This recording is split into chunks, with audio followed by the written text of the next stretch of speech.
Allez, vas-y, Steph. Comment est né Katika Blue? Il est né d'une rencontre à Goma avec une association belge qui voulait créer une école de cinéma. Et dans cette école de cinéma, on a pu inclure des enfants de la rue. Suite à ça, l'UNICEF m'a proposé de faire un atelier cinéma avec des enfants tout droit sortis des groupes armés. Et après 7-8 mois d'atelier cinéma, l'UNICEF m'a demandé de concrétiser avec un petit court-métrage. Et c'est là qu'intervient Stéphane, où je lui propose, comme il a l'habitude de faire des ateliers qui débouchent sur des tournages de courts-métrages ou voire de longs-métrages, je lui ai proposé de me rejoindre à Goma pour clore cette aventure. On se propose, Stéphane et moi, de recueillir toutes les anecdotes, toutes les histoires qui se sont passées dans ce centre qui recueille des anciens enfants soldats. Et à partir de là, on bâtit le destin de notre personnage principal et on raconte son histoire. En fait, la fiction, c'était naturel parce que c'est ce qu'on avait commencé par faire. C'est-à-dire tout ce qui arrive à Bravo, le héros du film, est arrivé à différents personnages à l'intérieur. Et nous, on les a juste collés à un seul personnage. Et le documentaire est arrivé de manière très naturelle, puisqu'on tournait dans l'endroit avec des enfants qui vivaient dans cet endroit, qui jouaient leur propre rôle. Et en plus, Stéphane y avait passé du temps, il avait vu des choses et tout ça, donc qui ont donné le côté vivant et le côté documentaire du film. Nous, on s'est préoccupé de la fiction, en gros, et on a laissé naître le documentaire autour de nous en la captant. On devait travailler avec les enfants présents au moment où on a tourné. Et bon, ça c'est un peu la magie du cinéma. On a eu beaucoup de chance de tomber justement sur des acteurs hors pair, et notamment le personnage principal, Bravo, Baraka, qui s'est avéré être un acteur né. Moi, j'interviewe toujours les acteurs que je vais filmer, quelles que soient les circonstances et les conditions, parce que je me nourris de la phrase de Godard qui dit que faire une fiction, c'est faire un documentaire sur les acteurs qu'on a choisis. Et donc, une fois choisis, après, il faut les accompagner vers l'histoire qu'on raconte. Mais en gros, le film est là. Bravo hapa ndio wanasema ni centre ama kituo ya mpito. Kituo ya mpito inasaidia watoto kuwatosha katika pori. Napenda kurudia kupori.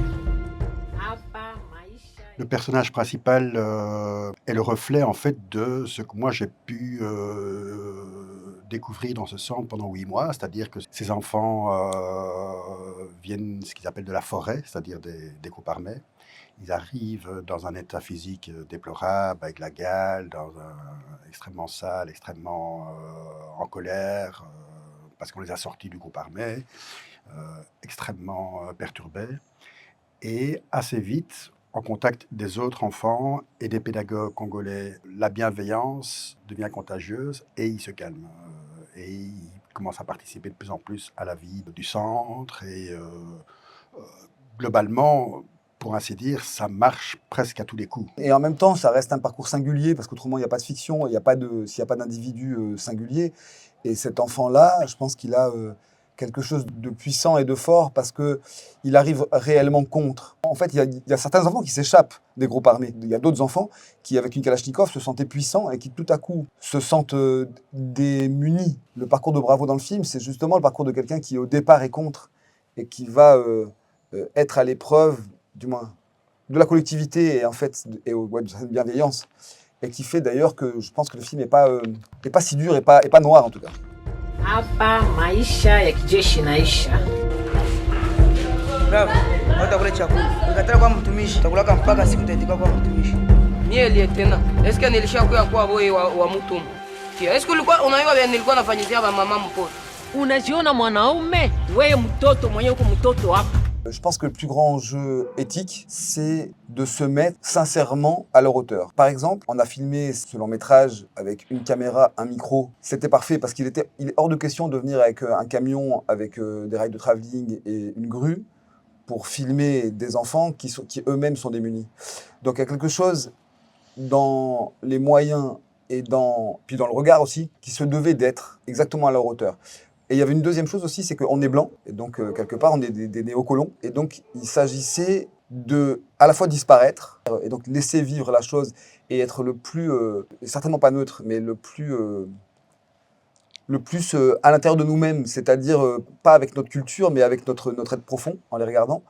Et puis il y a un endroit où je pense on a assumé totalement notre européanité, c'est dans le choix de la musique. Et pour le coup, elle est quand même très européenne, elle n'est pas de la fausse musique africaine.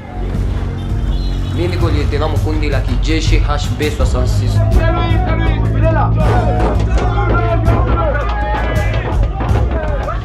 Sasa unaona ile miradoro iko pale, una na masinga hizi, iko juu ya protection yako, haiko juu ya kuonesha kiwe uko prisonnier.